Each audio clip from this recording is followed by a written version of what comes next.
comes in for Lance Stevenson. And a moment to look at the scoring approach in terms of where the points are coming from for Brooklyn. You got a storyline here. If it goes on for the rest of the game, it could be all those points they're getting at the foul line. And they're also showing some muscle here in the first half, finding a lot of points in the paint area. Now here's Lopez. He hasn't scored yet. That I'm sure will change. Williams can't get it to go. Excellent. Really solid job, actually, by the defense to get in his way as he was going up for that one. We're about a minute and a half into the second quarter now.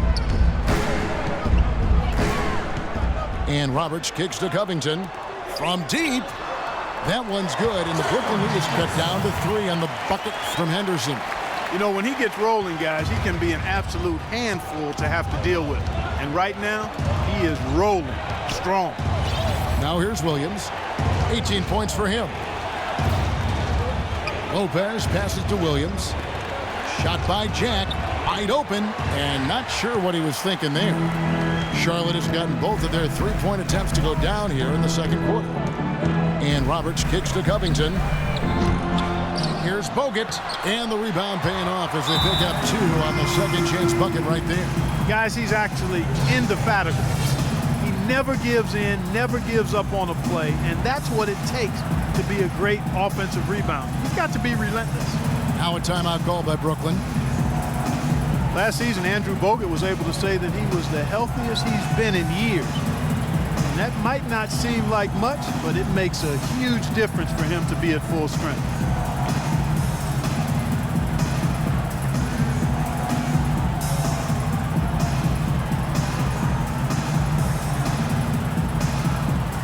Some changes for Charlotte. Zeller, he's checked in for Robert Covington. Salmons comes in for Gerald Henderson. And Lance Stevenson subbed in for Brian Roberts. And a change for the Nets. Mason Plumlee's checked in for Brook Lopez. Kept alive. Stevenson against Williams. And Young kicks to Williams. Shot by Jack. Wide open. And again, no good by Brooklyn. And with Bogut feeling 100%, he had so many injuries over the years leading up to last season that it was hard for him to really find himself once again. When he's 100%, he's really a force in the middle. And keeping us updated from the sideline, let's swing it over to Doris Burke for an update. Hi, Doris. Thank you, Kevin. Darren Williams has been battling ankle injuries the last several years. It's taken not just a physical toll, but a mental one as well. As Darren has said, I used to step on the court and feel like I was the best player no matter who I played against. I've got to get back to that. Even if I'm not the best player on the court, I've got to feel like I am. Guys? Certainly a player to root for. Thanks, Doris. And with Bogut, as you said, I think people forget just how impactful he can be when healthy. Everyone knows that he's an amazing defender. And he's one of the top centers in the league when he's healthy. To have a legitimate 7-footer who can move and pass the ball as well as Bogut does, that does wonders for a team at both ends of the floor. Charlotte no good that time either. Nets have gone an abysmal 0 of 6 from the field since the second quarter began. That's good. And the Nets lead by 3. Hornets have gone 3 of 7 shooting the ball here in the second quarter. Salmons dishes to Zeller. Back to Salmons. Charlotte moving the ball around. Stevenson kicks to Salmons. That's good, and it's Stevenson with the assist. Salmons got himself going there, his first points of the game on the deep ball.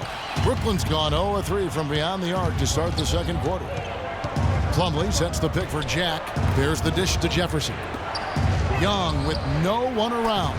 And they wasted no time getting those 3 points back. Young's got 5 points so far. Hornets trail by 3. And here's Stevenson, averaging 12 points a game. And Zeller kicks to Salmons. Bogut trying to get open. Tried to answer back, but that 3 is off the mark. Charlotte made some nice improvements in how they played last year, particularly at the defensive end of the floor, but offensively, they still were a team that didn't scare anybody from behind the three-point line. Scooped up. Plumlee lays it up and banks it in. Now it's a 5-point Nets lead. If you battle for the offensive rebound and come up with it, you're guaranteed a high-quality shot on a follow just like he got there. Kicks it out to Stevenson. Zeller passes to Bogut. The jump hook uses the glass that time, and it's good. Bogut's got 4 points now in the quarter. Guys, to go with what you said about Charlotte, not only did they not take and make a ton of threes, they didn't shoot them with a great deal of regularity nor percentage either. Well, they minimized that facet of the game because they weren't a great shooting team. So, for this group to take the next step, I think they're going to have to become a little more dynamic from beyond the arc. It seems like when they've gone to him, he's really come through. And that's not something they should get away from. And some changes here for the Hornets. Biyombo comes in for Andrew Bogut. And Brian Roberts subbed in for John Salmons. Then for the Nets, Jordan, he's checked in for Jefferson. Johnson comes in for Thaddeus Young. And it's Bogdanovich in for Darren Williams. Here's Roberts. 14 points from him the last game against the Grizzlies in Memphis. And Kevin, a remarkable night for him passing the ball, just racking up the assists. They're having much more success here in the second after missing on a few chances that they had earlier. They've locked in and zoned in here now. Now here is Jack. 23 points for him the last game against Philadelphia. And what stood out to me in particular was his gorgeous playmaking out there. He was finding his teammates in great positions to score. A big part of last year's turnaround in Charlotte was the team's ability to get the close game wins. I mean, they did that in this building, and typically they just found a way to stay at it and never give up.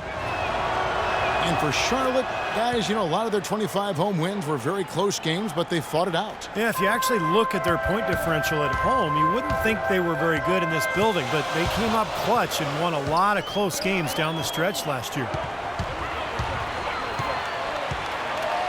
Here's Roberts, defended by Jack. And Roberts kicks to Stevenson. And it's the Hornets, another three. And they're getting their points now almost exclusively from the three-point line. That's 4 of the last 5. You got to run those guys off the line. I agree, and the defense is practically giving them those shots, though. Now here's Johnson. Plumlee sets the pick for Johnson. Off the screen. And he overshot that one, missing.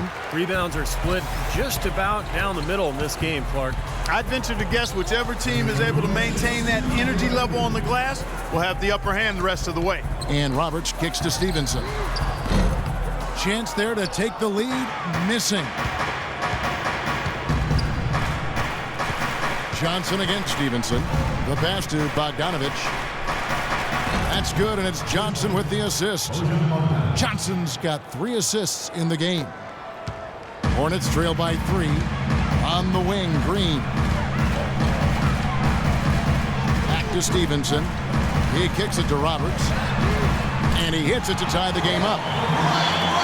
Roberts got 8 points. Tell you what, until this defense gets out and defends the three-point line, it's going to be a parade. Yeah, we've already seen 3 in a row from out there. Now here is Jack, averaging 9 points per contest. Pass to Bogdanovich. Jordan with a screen on Stevenson. And Bogdanovich kicks to Jack. 6 on the shot clock. It's rebounded by Charlotte. Nobody anywhere close to him. Where's the defense? He's got to make that shot, though. Green dishes to Roberts. Nobody near Stevenson. And another 3 for Charlotte.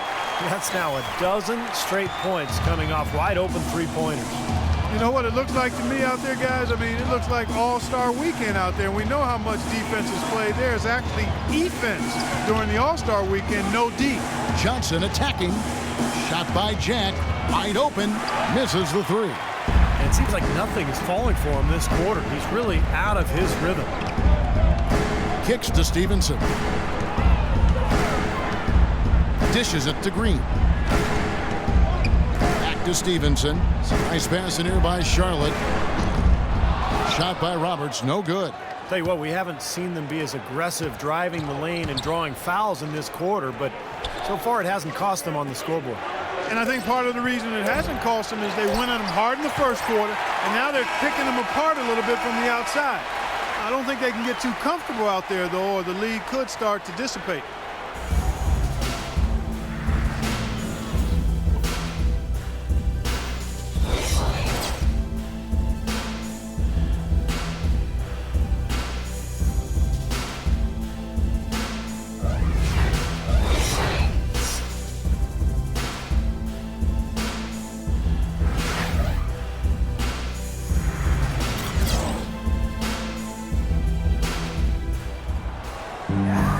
Welcome back, everyone. The second half about to get underway, and it's been a close one so far. Well, Williams has been great. He has 20 points, and free throws have been big for him today, with 6 points from the line. Well, you know, he understands the value of those easy points. Also, getting the opponent into foul trouble. And those are big. Those are the little things that will add up for a team trying to get a victory. Kicking off the second half, here's Lionel Hollins' 5. They've got Plumlee. Jarrett Jack is out there with Bogdanovich. Then it's Johnson, and it's Young in at the 4 slot. Boy, such outstanding patience and decision-making for them offensively. Yeah, absolutely. Their ball movement has been outstanding. They are piling up the assists. And a fast break now for the Hornets. Here's Roberts. Joe Johnson pulls it in. Well defended, and he's not someone who responds well to that kind of defensive pressure. Joe Johnson is also sometimes called ISO Joe because of his ability to produce buckets going one-on-one. There's nobody better in that situation in terms of creating a shot with ease and never shying away from the big moment. Oh boy, he is a strong finisher on the fast break. Yeah, he sure is. He remains in total control even at full speed. I love that about him. Now here's Henderson. 17 points in the game. Offensive rebound. Oh, that's blocked. And he gets it back. They got him on the arm, but it still can. Charlotte shooting their 7th free throw attempt here. Well, they've only shot 71% as a team for the season, so a lot of improvement necessary. I know that's an aspect they've been trying to address as a team. I mean, they've got to get those free throw numbers up and improve. Now here's Johnson. And Bogdanovich kicks to Johnson. No good with the triple. Charlotte leading by 4. And that one's good by Henderson. Henderson's got 19 points. What an excellent performance from the field for him. And Doris Burke has something for us. Hey, Doris. Well, Kev, Coach Lionel Hollins helped define the Grizzlies' grit and grind style and was asked if he'd replicate it with the Nets. He said, quote, "We're going to be aggressive and tough. We'll play together and never quit. But how our style will be is up to the group. The key is creating a system that fits them and allows them to excel." Kevin, back to you. As a coach, you've got to adopt your talent, Doris. Thanks.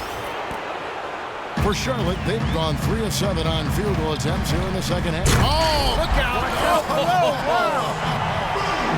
Wow, and that sort of showmanship is just deflating right now to a team trying to get back into this game like this. Yeah, definitely a jam with emphasis. A big apostrophe or exclamation point. How about maybe even a question mark, partner? Well, you know what the questions are about now. It's their defense, that's for sure.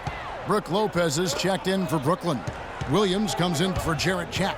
Here's Johnson, and it's sent back by Bogut. Oh, they're now +5 in the rebound.